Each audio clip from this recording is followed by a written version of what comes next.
What's up, everyone? Today I'm going to show you the easiest way to convert PPT to PDF. It's free, it's fast, let's do it.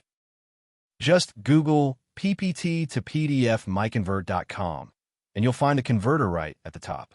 Click on it. All right, we're on the PPT to PDF converter now. Love how clean this looks. No ads, no nonsense. Let's upload our file. Click Choose File here. Browse to where your PPT file is, click on it, and hit Open. That's all you need to do. There it is. File's loaded and looking good. Now, just smash that Convert Now button and let the magic happen. Look at it go. The converter is doing its thing. This is seriously fast. Just watch that progress bar fly. And we're done. That was quick, right? Click Download, and your shiny new PDF file is all yours. Wasn't that easy? Check out MiConvert.com for tons of other converters. Smash that subscribe button. Peace out.